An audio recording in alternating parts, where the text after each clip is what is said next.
Good morning, students. In our last lecture, we had a discussion on properties of colloidal solution. In this discussion, we had taken here the colligative properties, mechanical properties, and optical properties of colloidal solution. Students, today we are going to take one of the most important property of colloidal solution. This is called electrical properties of colloidal solution. Students,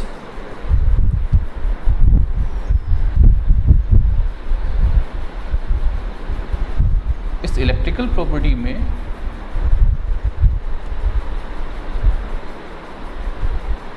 हमको ये जानना है कि किसी colloidal solution में जो disperse phase के particle हैं, these bear a definite nature of charge over it. तो depending on the nature of charge present on the particle of disperse phase, the colloidal solution can be classified into two groups. One of the group of colloidal solution is called positive charge colloidal solution. Positive charge colloidal solution.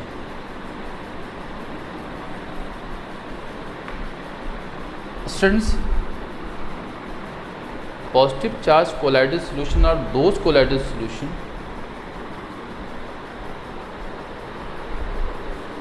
the particle of which contain positive charge over it. Means जिन colloidal solution में disperse phase का जो particle है वो positive charge अगर उसके ऊपर present होगा तो उस क्लास ऑफ कोलाइडल सॉल्यूशन को हम लोग पॉजिटिव चार्ज कोलाइडल सॉल्यूशन बोलते हैं. स्टूडेंट्स, जैसे मैं आपसे बात करूं कि जो हाइड्रेटेड मेटल ऑक्साइड्स हैं, हाइड्रेटेड मेटल ऑक्साइड्स हैं, मैं आपसे बात करूं फेरिक हाइड्रोक्साइड की, इसका अगर आप कोलाइडल सॉल्यूशन बनाइए, इसका वाटर में कोलाइडल सॉल्यूशन अगर आप बनाइए तो जो फेरिक हाइड्रोक्साइड का जो पार्टिकल है इस पर पॉजिटिव चार्ज प्रेजेंट होगा. So no doubt, as per our definition, the colloidal solution of ferric hydroxide in water should be called as the positive charge colloidal solution. Students, likewise we have another class of colloidal solution which is called as negative charge colloidal solution. Charge colloidal solution. Students,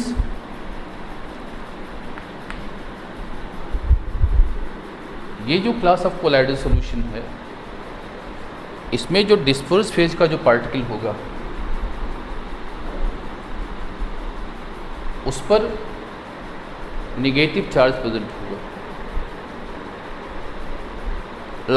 अगर मैं आपसे बात करूं कि मान लो आप gold का साल बनाते हो, गोल्ड का कोलाइडल सॉल्यूशन आप बनाते हो, तो जो गोल्ड का कोलाइडल सॉल्यूशन बनाएंगे तो गोल्ड के colloidal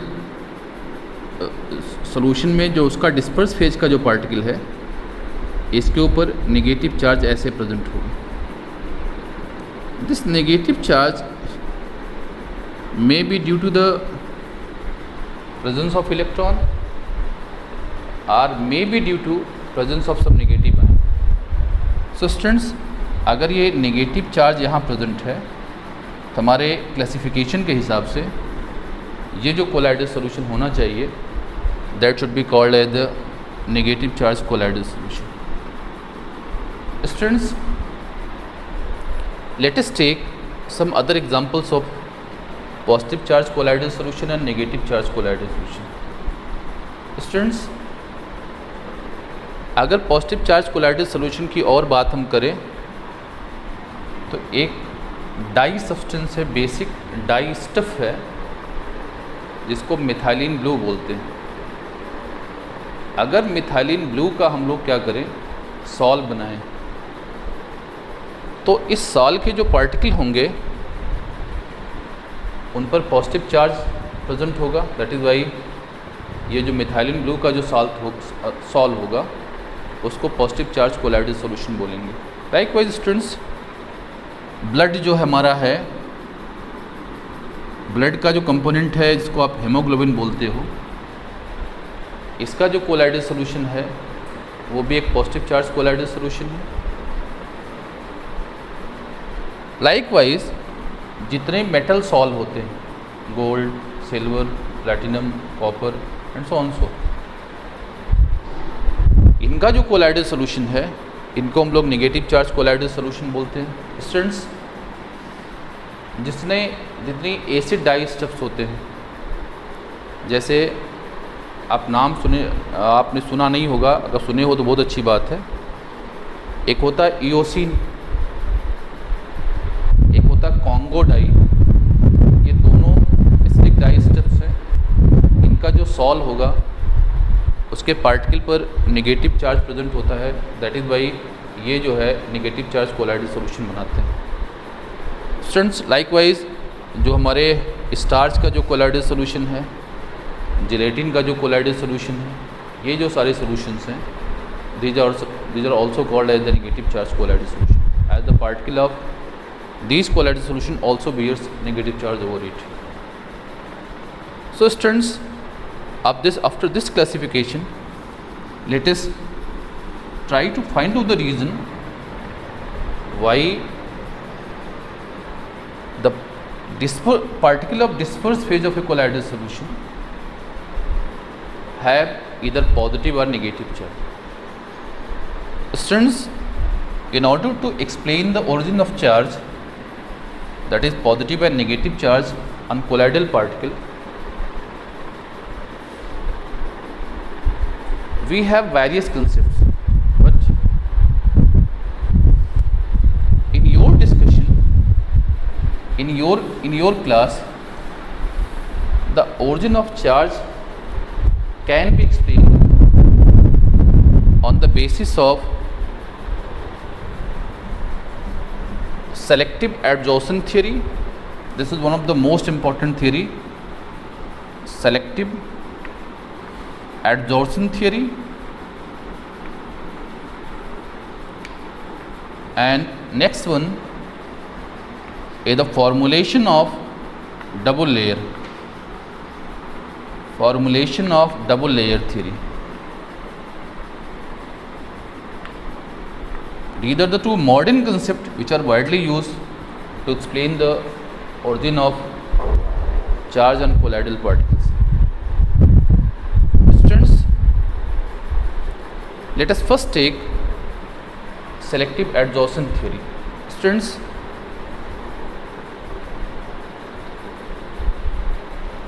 the selective adsorption theory states that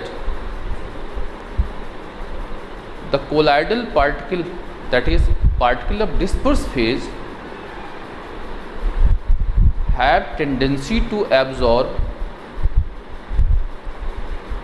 one of the ions present in dispersion medium, which is common to the ion present in own lattice. जैसे मैं समझिए मैं आपसे क्या कहना चाह रहा हूँ। जैसे मान लो आपसे मैंने कहा कि आप क्या करो, सिल्वर आयोडाइड का कोलाइडल सॉल्यूशन आप बनाओ। स्टूडेंट्स, अगर इस कंसेप्ट को आप सीखना चाहते हो तो ये बताती है कि किसी कोलाइडल सॉल्यूशन में जो कोलाइडल पार्टिकल्स हैं, मतलब जो पार्टिकल ऑफ डिस्पर्स फेज हैं,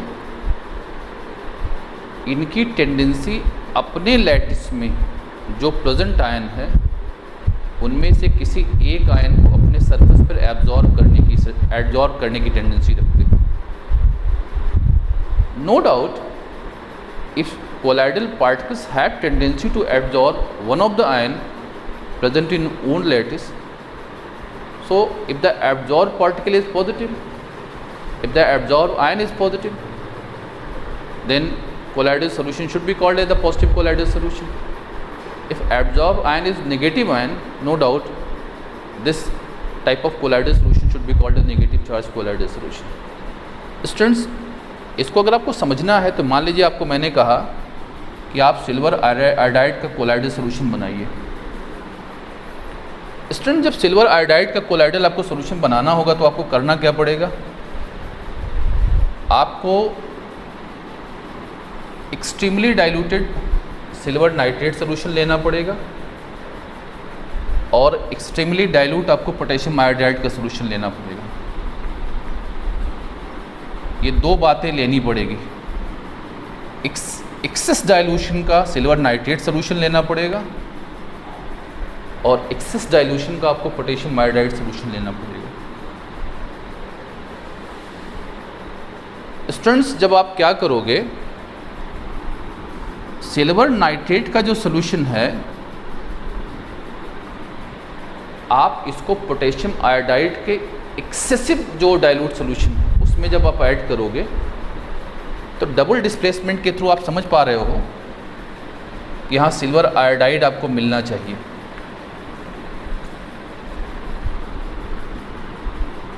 डबल डिस्प्लेसमेंट रिएक्शन के थ्रू आपको सिल्वर आयोडाइड के कोलाइडल पार्टिकल्स मिलेंगे।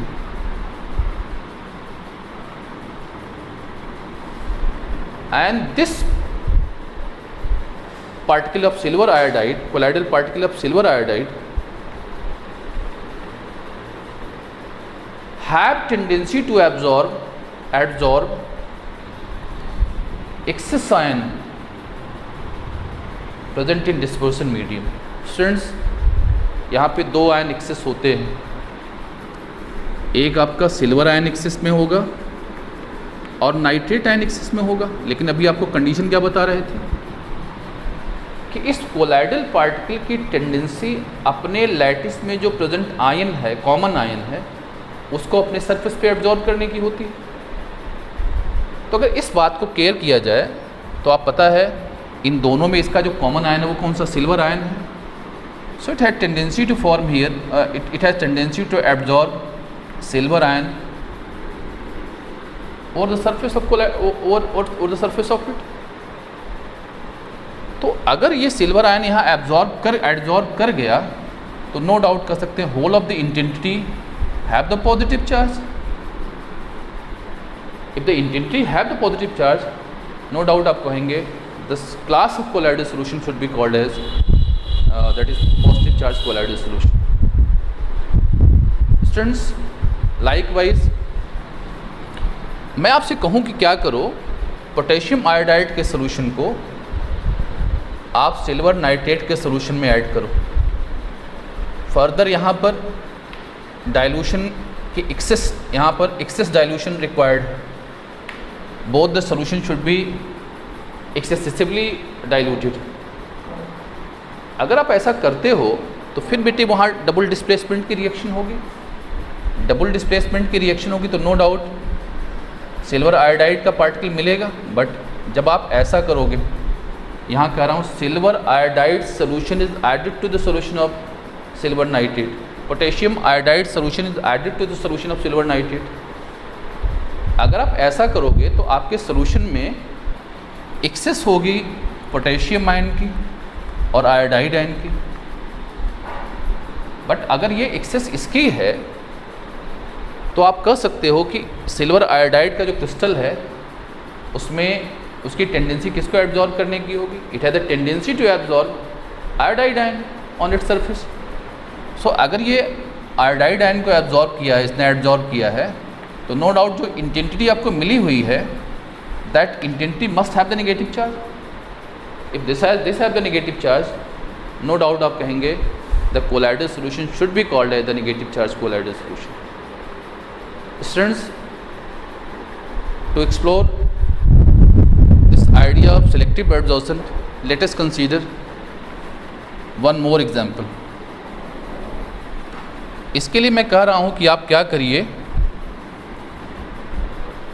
फेरिक हाइड्रोक्साइड का कोलाइडल सोल्यूशन आप प्रिपेयर करो। तो नो स्टूडेंट्स, आप अगर फेरिक हाइड्रोक्साइड का कोलाइडल सोल्यूशन अगर आप बनाना आपको है, आप ये समझ सकते हो कि इसके लिए आपको क्या करना पड़ेगा। आपको फेरिक क्लोराइड का जो सोल्यूशन है उसकी हाइड्रोलिसिस करानी पड़ेगी। इसकी हाइड्रोलिसिस का दो तरीका है, इसको आप हॉट वाटर में ऐड कर दीजिए। इसका दूसरा तरीका है कि आप फेरिक क्लोराइड सोल्यूशन को कि NaOH के साथ, जो एक्वस सोल्यूशन ऑफ NaOH है उसके साथ इसकी हाइड्रोलिसिस कराइए।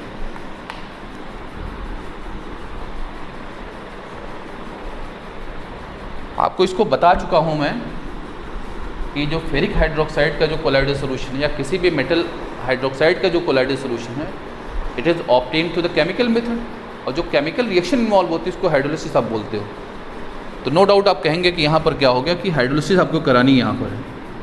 आप हाइड्रोलिसिस इस तरीके से कराइए या हाइड्रोलिसिस इस तरीके से कराइए। Both are the permissible method through which the colloidal solution of ferric hydroxide can be obtained here. Students, अगर आप इसको कराओगे तो जो फेरिक हाइड्रोक्साइड का जो कोलाइडल पार्टिकल मिलेगा आपको, जो कोलाइडल पार्टिकल्स मिलेंगे, it has tendency to absorb ferric ion और its surface.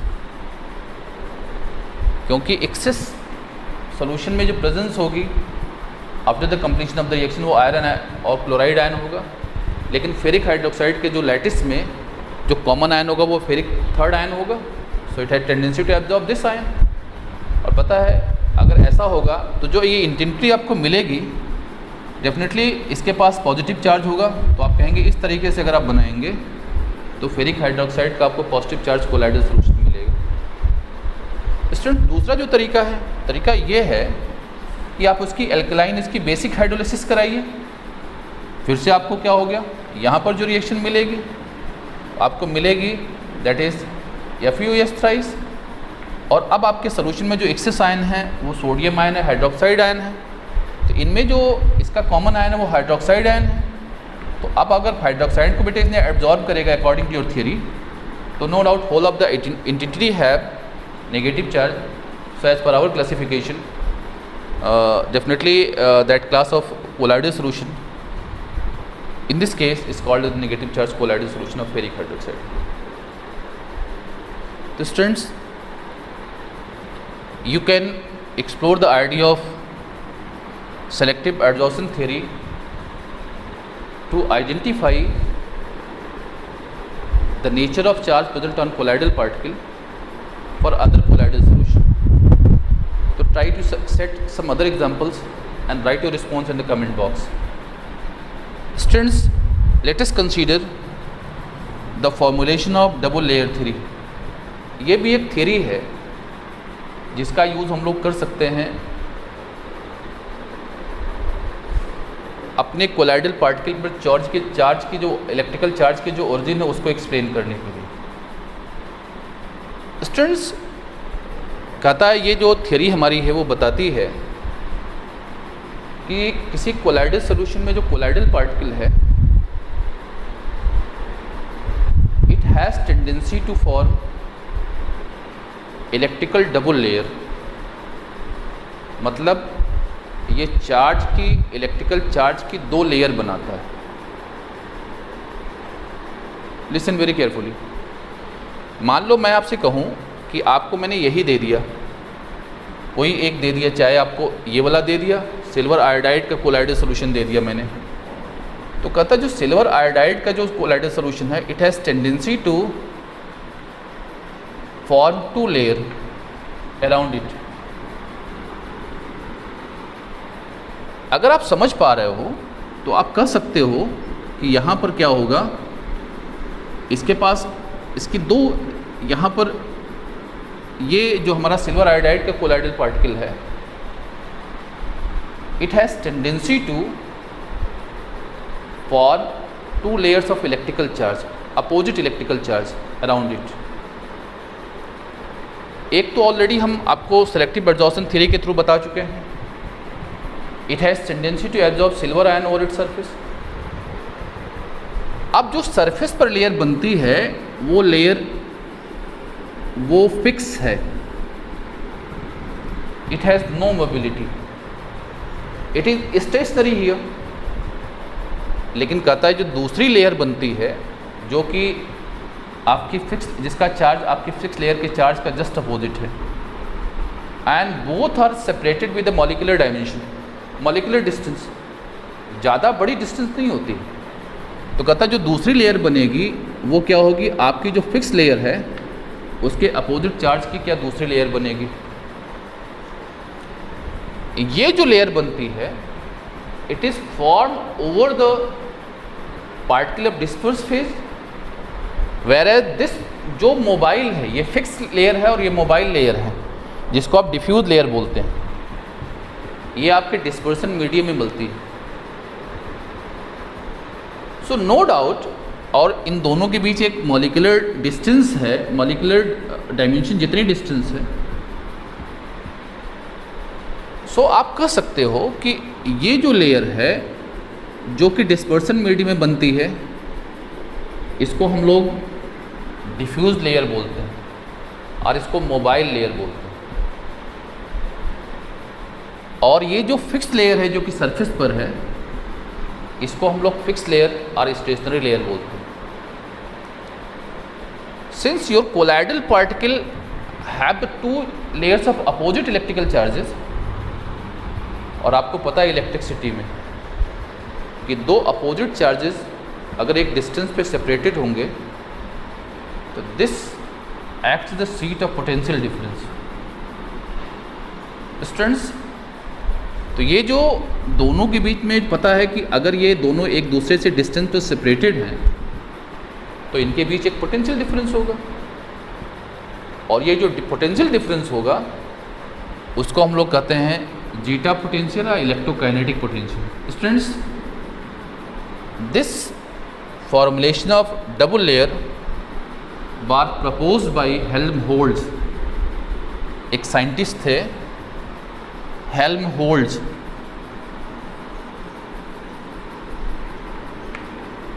So in respect of this scientist Helmholtz, the theory was named as Helmholtz double layer theory. Students, ये जो double layer theory है इनमें जो ये charge है जो फिक्स इसके ऊपर है that will determine the charge present in the colloidal solution here. अगर ये फिक्स लेयर पर चार्ज पॉजिटिव है तो अब तो हम कहते हैं कि पॉजिटिव चार्ज कोलाइडल सॉल्यूशन है। अगर ये चार्ज नेगेटिव होगा, हमारा मतलब इससे नहीं है, सिंस इट इज़ ये जो हमारा चार्ज है वो डिफ्यूज कैरेक्टर का है, ढिलता डुलता रहता है। दिस जो डिफ्यूज लेयर का चार्ज है it doesn't decide the charge present over the colloidal particle. The charge which is fixed over the surface of colloidal particle will decide the electrical nature of colloidal particle. So, अगर ये charge positive होगा तो कहेंगे positive charge colloidal solution है, और अगर ये negative होगा तो that colloidal solution should be called as negative charge colloidal solution. So students, after this explanation of origin of charge, let us try to give some evidences in the support of fact that colloidal particle contains a definite nature of electrical charge. Students, तो इसका एक जो evidence है उसको हम लोग electrophoresis बोलते हैं। This is very important here. एक एविडेंस है जो बताएगा आपको जो बात हम लोग कर रहे हैं कि आपके कोलाइडल पार्टिकल पर एक चार्ज प्रेजेंट होता, उसी का एक ये प्रूफ है, एक एविडेंस है जो हमको बताता है, डेफिनेटली हमारी बात को कंफर्म करता है कि हमारा जो कोलाइडल सॉल्यूशन है उसका जो डिस्पर्स फेज का पार्टिकल है डेफिनेटली उस पर एक डेफिनेट काइंड का इलेक्ट्रिकल चार्ज प्रेजेंट होता है। स्टूडेंट्स, ये जो पहला एविडेंस है उसको हम लोग इलेक्ट्रोफोरेसिस बोलते हैं।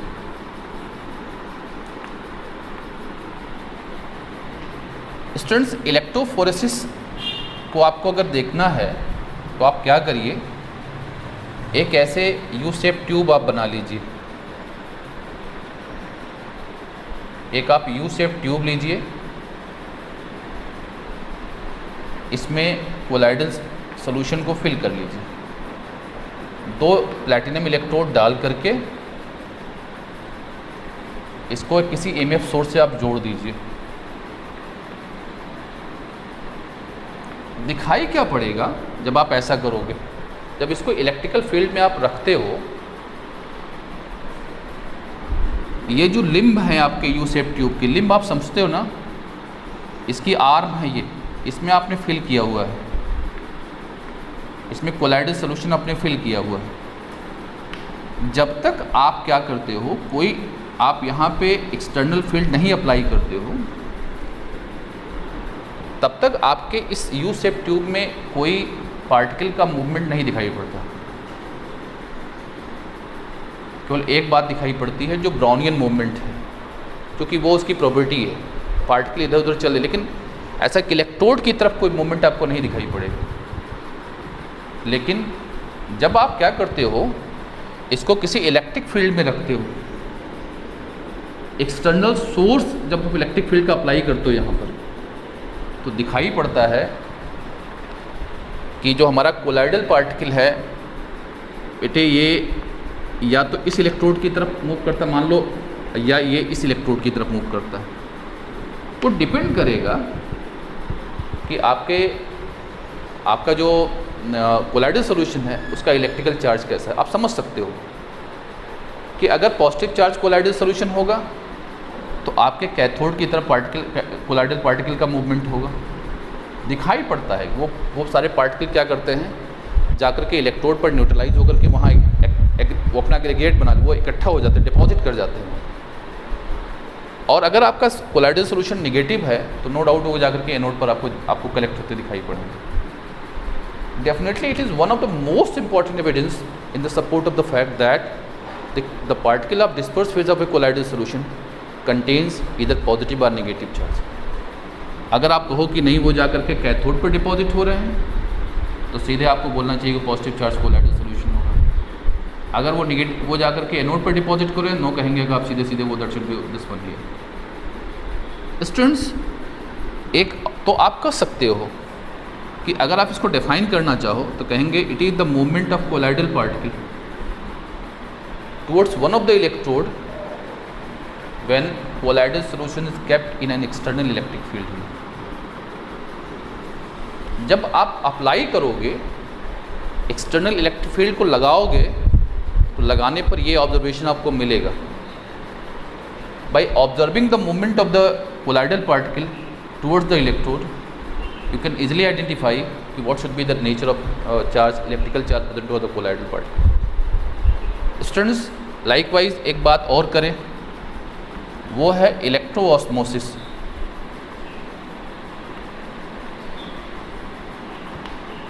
अब क्या करें हम करना ये है कि स्पॉन्टेनियस चेन तो ये, लेकिन अगर हम लोग क्या करें, कोई यहाँ पर एक बीचों बीच हम एक क्या करें, मेम्ब्रेन लगा दें, और वो मेम्ब्रेन किसकी हो, जिसकी बात किया था हमने, एसपीएम की बात कही थी। मतलब अगर कोलाइडल पार्टिकल के मूवमेंट को इंटरप्ट कर दिया जाए, उनको मूव होने ना दिया जाए थ्रू एनी मीन्स, अपने आप से सोचिए, अगर आप क्या करो, आप ऐसा कुछ बनाओ, ऐसा कुछ अरेंजमेंट बनाओ जिसमें आपको करना कि सब कुछ ऐसे ही होगा, बट हमको करना क्या है, we don't have to allow the movement of the colloidal particle. तो जानते ऐसी सिचुएशन में क्या करेंगे, तो आप अगर उनको मूव नहीं करने दोगे तो आपका क्या होगा, जो डिस्पर्सन मीडियम का जो पार्टिकल है वो मूव करना शुरू कर देता है। तो पक्की बात है, ये देखो, ये बात अब नोट करके रखना आप कि अगर डिस्पर्स फेज का particle under external electric field move करेगा तब क्या कहेंगे, इलेक्ट्रोफोरेसिस है वो। And when the particle of disperse phase not allowed to move here, then the movement of the particle of dispersion medium in the effect of external field, इसको हम लोग कहते हैं इलेक्ट्रोफोरेसिस।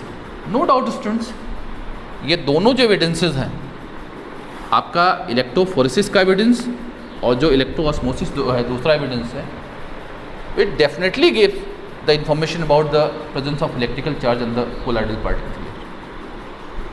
स्टूडेंट्स, लेकिन आपको पता है एक बड़ी बात आती है, ये जो हमारा जो चार्ज है, जो किसी कोलाइडल सॉल्यूशन में जो कोलाइडल पार्टिकल के ऊपर जो चार्ज प्रेजेंट होता है, it provides stability to the colloidal solution. Stability का सेंस आपको बता चुका था, मतलब सारे पार्टिकल कभी एक दूसरे के पास ना आए, वो एग्रीगेट ना बनाने पाए। जब एग्रीगेट बना लेंगे तो कहेंगे वो डिस्टेबलाइज कर गए, और जब तक एग्रीगेट नहीं बनाते तब तक कहते हैं स्टेबल है। तो चूँकि पता है कोलाइडल सॉल्यूशन में सारे पार्टिकल के ऊपर एक ही नेटवर्क चार्ज होगा, तो सारे एक दूसरे को रिपल करते रहेंगे। रिपल करते रहेंगे तो बेटा डेफिनेटली सॉल्यूशन की स्टेबिलिटी वहाँ पे रिटेन रहेगी। अब जरा सुनो, अगर क्या कर दिया जाए, जो कोलाइडल सॉल्यूशन का जो पार्टिकल है उसके इलेक्ट्रिकल चार्ज को हम लोग वैनिश कर दें, let us remove the charge present over the colloidal particle. आप कह रहे हो स्टेबिलिटी के लिए कौन जिम्मेदार है, who is responsible? Electrical charge responsible है। और अगर क्या कर दें, इसी इलेक्ट्रिकल चार्ज को हम लोग रिमूव कर दें, तो पक्की बात आप कहोगे कि इलेक्ट्रिकल चार्ज से जैसे रिमूव करेंगे वो सारे पार्टिकल क्या करेंगे, वो अपना एग्रीगेट बना करके सेटल डाउन कर जाएंगे। बेटे जो सेटलिंग ऑफ कोलाइडल पार्टिकल है on the removal of electrical charge, इसी को अपनी लैंग्वेज में हम लोग कोगुलेशन बोलते हैं। This is called as coagulation. और एक कोगुलेशन तब पॉसिबल है जब हम लोग क्या करें, हमारे कोलाइडल पार्टिकल पर जो चार्ज प्रेजेंट है, किसी कोलाइडल सॉल्यूशन के कोलाइडल पार्टिकल पर जो चार्ज प्रेजेंट है, उसको हम लोग रिमूव कर दें। अब हमको सोचना क्या है, हमको सोचना ये है कि इस चार्ज का रिमूवल कैसे कैसे हो सकता है। What are different means through which we can remove the charge present over the colloidal particle. Students, तरीके तो कई सारे हैं। उसमें एक तरीका कहता है कि आप क्या करो, दो अपोजिटली चार्ज कोलाइडल सॉल्यूशन को आपस में मिक्स कर दो। बेटे जब दो अपोजिटली चार्ज कोलाइडल सॉल्यूशन को आपस में मिक्स कर दोगे तो एक दूसरे के कोलाइडल बेटे पार्टिकल जो दोनों सॉल्यूशन के, वो एक दूसरे के चार्ज को न्यूट्रलाइज कर देंगे। जैसे मान लो आपको सॉल्यूशन बेटे ए हमने कहा कि पॉजिटिव चार्ज कोलाइडल सॉल्यूशन है, दूसरा कहा निगेटिव चार्ज कोलाइडल सॉल्यूशन है। ये नेगेटिव चार्ज ये पॉजिटिव जब मिक्स कर दोगे तो इसके पार्टिकल का जो चार्ज है बेटा बी वाला पार्टिकल क्या उसको न्यूट्रलाइज कर देगा, मतलब चार्ज रिमूव कर जाएगा। चार्ज रिमूव कर जाएगा, नो डाउट बेटा पार्टिकल की सेटलिंग हो जाएगी, मतलब उस आपका जो पार्टिकल हो जाएगा वो सेटल कर डाउन हो जाएगा। स्टूडेंट्स, लाइकवाइज कहता है कि बॉइलिंग एक दूसरा तरीका है, is another way for the removal of this one here. Reason ये होता है कि जब आप बॉयल करते हो तो बेटे जो फिक्स लेयर है जो कि चार्ज के लिए रिस्पॉन्सिबल है, अभी आपसे बात कर रहा था मैं, यही चार्ज प्रोवाइड करता है, इलेक्ट्रिकल चार्ज यही देता है। ये क्या करता है बेटे, यही डिस्टर्ब हो जाता है, ये मोबाइल हो जाता है। वो सरफेस को, चूँकि उसको काइनेटिक एनर्जी मिल जाती है पार्टिकल को, तो सरफेस को छोड़ना शुरू कर देते हैं। तो उनकी मोबिलिटी जो जनरेट होती है वो क्या करती है, फिर उसके चार्ज को वहाँ से रिमूव कर देती है। जब चार्ज रिमूव हो जाएंगे तो सारे पार्टिकल सेटल कर जाएंगे। But students, one of the most important method for the removal of electrical charge present to the colloidal particle is addition of electrolyte. Students, ये सबसे कारगर मेथड है। अगर किसी कोलाइडल सॉल्यूशन का आपको क्या करना हो, उसका कोगुलेशन करना हो, मतलब पार्टिकल की सेटलिंग करानी हो, जो डेफिनेशन अभी आपको दिया हमने, तो सबसे बढ़िया जो मेथड है कि आप क्या करो, उसमें किसी एक सुटेबल इलेक्ट्रोलाइट का अमाउंट ऐड कर दो, एक्सेस अमाउंट ऐड कर दो। जब आप किसी सुटेबल इलेक्ट्रोलाइट का एक्सेस अमाउंट आप ऐड कर सकते हो तो आप समझ पा रहे हो क्या होगा। ये जो पार्टिकल प्रेजेंट होंगे, इलेक्ट्रोलाइट बेटे दो तरह के आयन आपको देगा, अपोजिट आयन को एब्जॉर्ब करके अपने चार्ज को न्यूट्रलाइज कर जाएंगे, और जब ये न्यूट्रलाइज कर जाएंगे सारे पार्टिकल वो सेटल डाउन कर जाएंगे, मतलब कोगुलेट हो जाएंगे। तो स्टूडेंट्स, तो we have the third method through which we can remove the charge present toward the colloidal particle. तो एक आपका हो गया, that is by mixing the two oppositely charge colloidal solution, second through the boiling, and third is the by the addition of electrolyte here. लेकिन एक word मैं आपके साथ जोड़ रहा हूँ कि सुटेबल इलेक्ट्रोलाइट की वर्ड हमने यूज किया। इलेक्ट्रोलाइट का केस जब आपसे करा तो मैंने कहा एक सुटेबल इलेक्ट्रोलाइट वहाँ पे ऐड करिए। तो जो सुटेबल इलेक्ट्रोलाइट की बात हम लोग करते हैं, तो पहले ये सेलेक्ट किया जाए कि बेटा सुटेबल इलेक्ट्रोलाइट होगा कौन सा। The suitability of electrolyte is govern by बड़ा important principle, very very important principle, जिसको हम लोग हार्डी-सोल्जे रूल बोलते हैं। It's very important here. Electrolyte for the coagulation of an electrolyte of our colloidal solution is governed by very important principle that is known as Hardy-Soulje rule.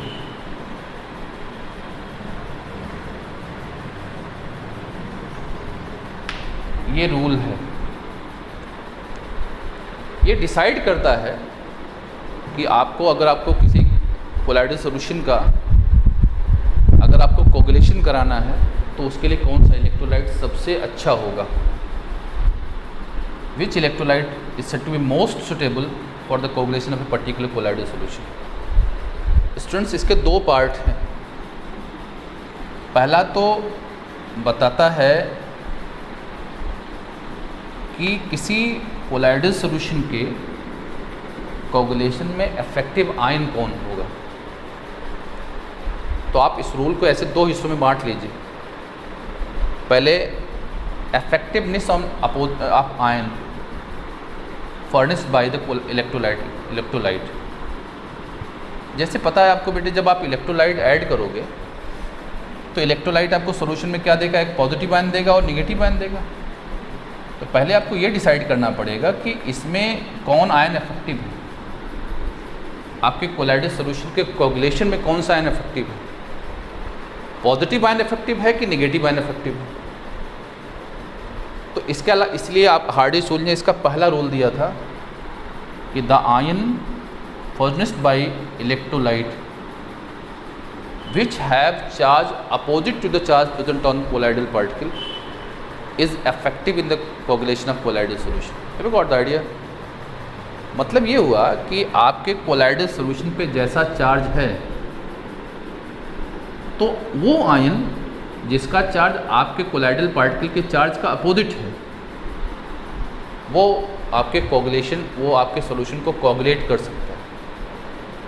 जैसे मैं अभी बात कर रहा था आप लोगों से कि मान लो आपसे हमने एक एग्जांपल दिया था कि हाइड्रेटेड फेरिक हाइड्रोक्साइड, मान लो आपके पास कोई मेटल का हाइड्रोक्साइड है, मान लो फेरिक हाइड्रोक्साइड आपको दिया, इसका कोलाइडल सॉल्यूशन दिया। बेटे हम डिसाइड कर चुके हैं कि यहाँ पर इस पर जो चार्ज होता है वो पॉजिटिव होता है, ये पॉजिटिव चार्ज कोलाइडल सॉल्यूशन। तो रूल पहला अप्लाई किया जाए हार्डी-सोल्जे का, तो हमको तो यही बताएगा ना कि इसके कोगुलेशन में इलेक्ट्रोलाइट का कौन सा आयन यहाँ इफेक्टिव होगा, नेगेटिव आयन इफेक्टिव होगा। जो फर्स्ट रूल है वो आपको सजेस्ट करता है कि वो आयन जिसका चार्ज कोलाइडल पार्टिकल पर जो चार्ज प्रेजेंट है उसका अपोजिट होगा वो कोलाइडल सॉल्यूशन के कोगुलेशन में इफेक्टिव होगा। फिर बेटा दूसरा रूल है कोगुलेशन पावर की। कहता है आपके पास कई सारे नेगेटिव आयन हो सकते हैं, कई सारे इलेक्ट्रोलाइट नेगेटिव आयन वाले होंगे, बट उनमें सबसे मोस्ट स्टेबल कौन सा होगा इफेक्टिव। कहता तो उस बात को बताने के लिए कहता है कि जो अपोजिट आयन की या इलेक्ट्रोलाइट की जो कोगुलेशन पावर होती है वो उसके अपोजिट आयन की जो बैलेंस स्टेट होती है उसके फोर्थ पावर के डायरेक्टली प्रोपोर्शनल होती है। मतलब बेटा जो सेकंड रहा है वो क्या आप कोगुलेशन पावर को बताएगा। तो कहता है कोगुलेशन पावर क्या होती है, वो बैलेंस स्टेट की बेटे रेज टू द पावर 4 के डायरेक्टली प्रोपोर्शनल होती है। जैसे मैं आपसे कहूँ कि इसका कोलाइडल आपको क्या करना है, इसका कोगुलेशन कराना है। आपको हमने बेटे जो इलेक्ट्रोलाइट दिया, ज़रा समझिए क्या क्या मैं दे रहा हूँ आपको। आपको मैंने दिया एक जो इलेक्ट्रोलाइट वो दे दिया आपको सोडियम क्लोराइड, तो दूसरा आपको दे दिया मैग्नीशियम सल्फेट, तीसरा आपको दे दिया बेटे एल्युमिनियम फॉस्फेट,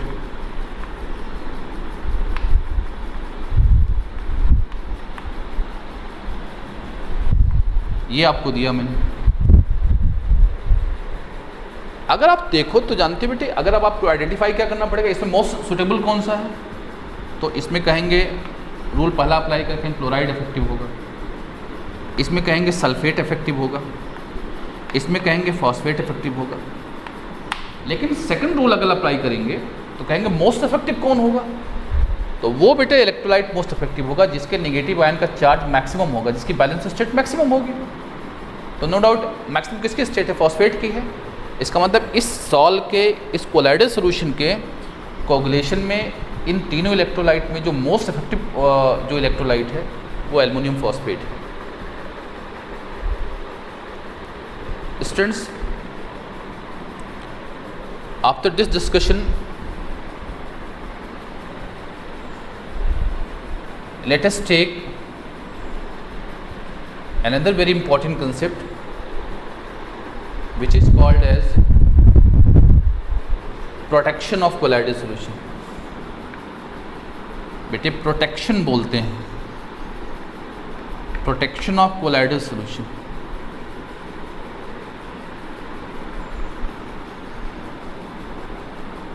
स्पेसिफिकली हम बात आपसे करना चाह रहे हैं कि जो हमारा लायोफिलिक कोलाइडल सॉल्यूशन है, इलेक्ट्रोलाइट का जो कोगुलेशन इफेक्ट है, इससे अगर उसको प्रोटेक्ट करना है, मतलब अगर थोड़े अमाउंट में वहाँ पर इलेक्ट्रोलाइट भी ऐड कर दिया जाए तो उसका कोगुलेशन ना हो पाए।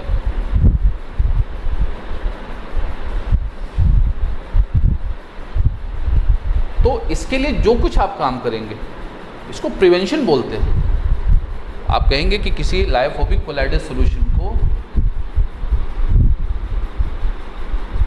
आप कोगुलेशन प्रोसेस से प्रिवेंट करने की जो फिनोमेनन उसको हम लोग कहते हैं, जो प्रोसेस है उसको हम लोग कहते हैं that is protection of colloidal solution.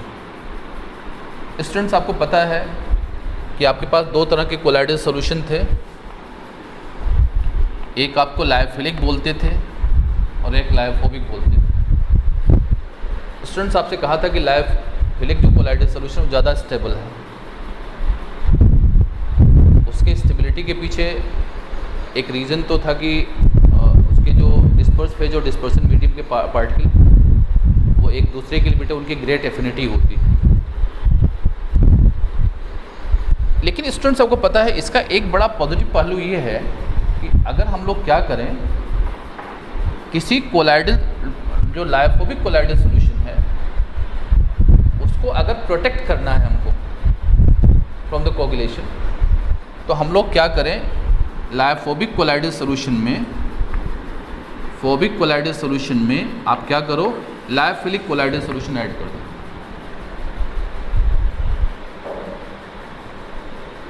The lyophobic colloidal solution can be protected from the process of coagulation by the addition of, that is, a definite amount of that lyophilic colloidal solution। Students, जानते हैं क्या होता है, जब आप इसको add करेंगे तो जो लायोफिलिक कोलाइडल सॉल्यूशन है वो आपके लायोफोबिक कोलाइडल सॉल्यूशन के चारों ओर क्या करेगा, एक कवर बना देगा,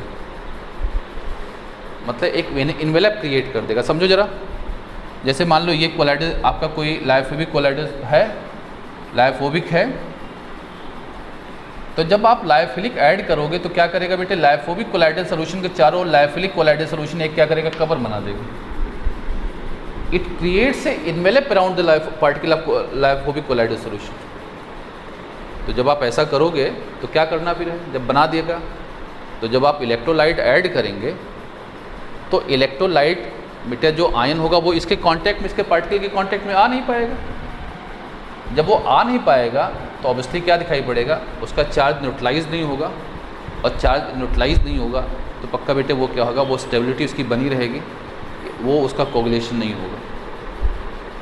स्टूडेंट्स आपको पता है, फिर जैसे यहाँ पे हम बात करें इलेक्ट्रोलाइट की बात कर रहे थे, वैसे ही हमारे पास बहुत ही वैरायटी के बेटे क्या है, लायोफिलिक कोलाइडल सोल्यूशन। तो आपको पूछा जाए इस पर्टिकुलर लायोफोबिक कोलाइडल सोल्यूशन के प्रोटेक्शन में सबसे बेस्ट कौन होगा, तो बेटे जो क्वालिटी ऑफ प्रोटेक्शन है किस लायोफिलिक कोलाइडल में सबसे ज़्यादा होगी, इसको एक्सप्रेस करने के लिए बेटे हम लोग क्या करते हैं, सारे जो लायोफिलिक कोलाइडल सोल्यूशन हैं उनके लिए एक नंबर असाइन करते हैं, जिसको हम लोग gold number of lyophilic colloidal solution बोलते हैं। तो स्टूडेंट्स पहले तो गोल्ड नंबर आप समझ लो। गोल्ड नंबर कहता है it is the amount of lyophilic colloidal solution in milligram which is just sufficient to prevent the coagulation of 10 ml of lyophobic colloidal solution when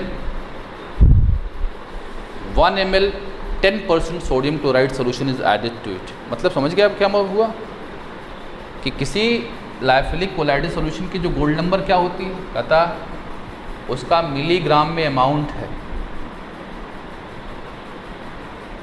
milligram में आप इसको measure करोगे, लेकिन कहता क्या है, मिलीग्राम में वो अमाउंट है जिसको अगर ऐड कर दिया जाए, जिसको 10 ml of lyophilic colloidal solution में अगर ऐड कर दिया जाए, और ऐड करके बेटे अगर क्या करें 1 ml of 10% sodium chloride solution उसमें ऐड करें तो भी उसका बेटे वहाँ पे कोगुलेशन ना हो।